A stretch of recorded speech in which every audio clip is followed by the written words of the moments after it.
तर मित्रांनो, मालिकेच्या 6 मेच्या एपिसोडमध्ये छान ट्विस्ट बघायला मिळतोय. आणि ट्विस्ट असा असणार आहे की किमया समरच्या रूममध्ये येते. किमया समरशी बोलत असते आणि समरचं सगळं लक्ष लॅपटॉपमध्ये असतं. समर छोटंसं काम करत असतो. किमया म्हणते, समर, मी तुला आधीच सांगितलं होतं, जोपर्यंत मी इथे आहे तोपर्यंत अजिबात काम करायचं नाही. तू लॅपटॉप बाजूला ठेव. समर काही लॅपटॉप बाजूला ठेवत नाही. किमया समरकडून लॅपटॉप ओढून घेते आणि पळत असते. समर तिच्या मागे धावत जातो आणि लॅपटॉप ओढून घेतो. समर किमयाला मिठी मारतो. हे सगळं स्वानंदी बघत असते. स्वानंदीचा जीव वर खाली होतो. स्वानंदीला वाटत असतं की किमयाला आपण डायरेक्टली जाऊन बोलावं, तिला डायरेक्टली सांगावं की समर माझा नवरा आहे. पण स्वानंदी असं काहीच बोलू शकत नाही, म्हणून तिला अजून वाईट वाटतं. आता स्वानंदीला तर प्रेमाची जाणीव झाली आहे, पण स्वानंदी समरवर हक्क कसा गाजवणार आहे ते बघणंही तेवढंच इंटरेस्टिंग असेल. तर ह्या सगळ्याची सुरुवात कशी होते ते थोडक्यात पाहू. तर मालिकेत आपल्याला असं बघायला मिळते की स्वानंदी समरच्या बोलण्याचा विचार करत असते. समरने मगाशी जे किमयाचं तोंड भरून कौतुक केलं त्यामुळे स्वानंदी पॉझिटिव्ह झालेली असते. स्वानंदीला किमया आणि समरची मैत्री अजिबात आवडत नाही. तिच्या मनात समरबद्दल प्रेम असतं, पण स्वानंदी ते प्रेम ओठावर काही आणू शकत नाही. ती अस्वस्थ झालेली असते. स्वानंदी अस्वस्थ असते, विचारामध्ये असते आणि तेवढ्यात तिथे मल्लिका येते. मल्लिका स्वानंदीला म्हणते, स्वानंदी, अगं तू एवढी अस्वस्थ का? माहिती आहे मला तुझ्या नवऱ्याची मैत्रीण येणार आहे म्हणून तुझी घालमेल होते. त्यात आमची किमया खूप सुंदर आहे आणि त्यात तिला माहितीच नाही ना की समरचं लग्न झाले. जर तिला माहिती पडलं ना तर तिला धक्काच बसेल. पण स्वानंदी, तिला जर कळलं ना तर ती इथे आल्या आल्या गोंधळ घालेल. समर आणि किमया एकमेकांसोबत मित्रमैत्रिणीसारखे कधी वागलेच नाहीत, कधी मित्रमैत्रीण नव्हतेच ते. आणि स्वानंदी, कसं आहे ना, एक स्त्री आणि पुरुष फक्त मित्रमैत्रीण कधीच असू शकत नाही. पण स्वानंदी, जाऊ दे, माझं कर्तव्य आहे म्हणून मी तुला सावध करते. कान डोळे नाक उघडे ठेवून सगळं बघ. वेळ आल्यावरच सगळं तुला कळेल आणि सगळ्या गोष्टी तुझ्या समोर येतील. स्वानंदी म्हणते, थँक्यू काकू, माझी इतकी काळजी करताय त्यासाठी. पण कसं आहे ना, शेवटी किमया किती जरी कोणी असल्या ना तरी या घरच्या पाहुण्या आहेत आणि मी समरची बायको आहे. त्यामुळे मला काय वाटतंय, मी किती पॉझिटिव्ह आहे याचा विचार न करता मी त्यांचा पाहुणचार नक्कीच करेन. मल्लिका म्हणते, देव करो आणि लवकरात लवकर तुझे डोळे उघडू देत.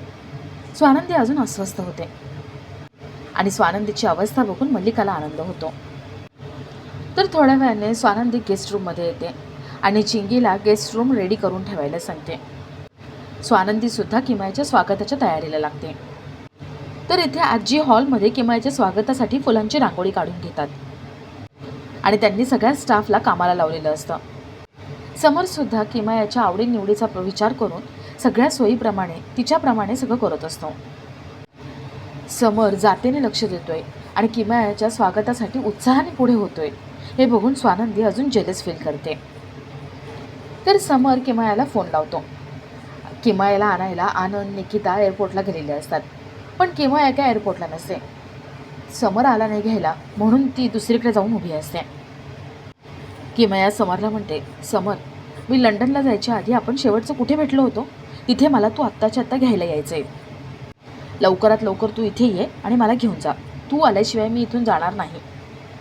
किमया तिथेच थांबून असते. समर किमयाला आणायला लगेच इथून निघतो. किमया समरच्या आयुष्यामध्ये एवढी महत्त्वाची आहे हे बघून स्वानंदीला त्रास होऊ लागतो. ती पॉझिटिव्ह होते आणि तिचं जेलसी फील करायला लागते. मल्लिका स्वानंदीला म्हणते, स्वानंदी, बघतेस ना तू, अगं समर सगळे तिचे हट्ट पुरवतो. स्वानंदी, तुला माहिती आहे का, अगं आपल्या घरातलं कोणीही समरकडे हट्ट करू शकत नाही, पण ही किमया हक्काने त्याच्याकडे हट्ट करते आणि समर तिचे हट्ट पुरवतो सुद्धा. आता बघतेस ना, अगं आनंद निकिता गेलेत तरी त्यांच्यासोबत यायचं नाही म्हणते, समरलाच आणायला जावं लागते. स्वानंदी, अगं यांची मैत्री काहीतरी वेगळीच आहे. रुसवे फुगवे मनवणं, कळतंय ना सगळं? अर्पिता विचारते, म्हणजे आई, त्यांची दोघांची भेट कुठं झाली होती? मल्लिका म्हणते, त्या दोघांची शेवटची भेट मरीन ड्राईव्हला झाली होती. तिथे त्यांचं शेवटचं छोटंसं भांडण झालं आणि मग किमया रागवली आणि लंडनला निघून गेली. पण आहे ना किमया आता इंडियात परत आली ना हे बघून खूप छान वाटतंय. मल्लिकाच्या बोलण्यामुळे स्वानंदीचा जळफाट होतो. तर स्वानंदी आजींची जी औषधं संपली ती आणण्यासाठी घरातून बाहेर पडते. स्वानंदी चिंगीला सोबत घेऊन निघालेली असते. चिंगीला मरीन ड्राईव्ह बघायचं असतं, त्यामुळे स्वानंदी चिंगी मरीन ड्राईव्हला जातात आणि समोर इथे किमयाला भेटायला तिथेच आलेला असतो. स्वानंदी समोर बघते.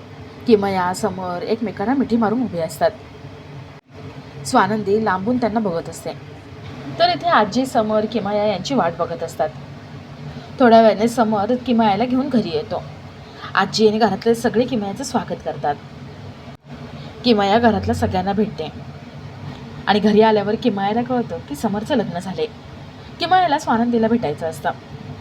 स्वानंदी चिंकी घरी येतात आणि स्वानंदी किमयाला भेटते.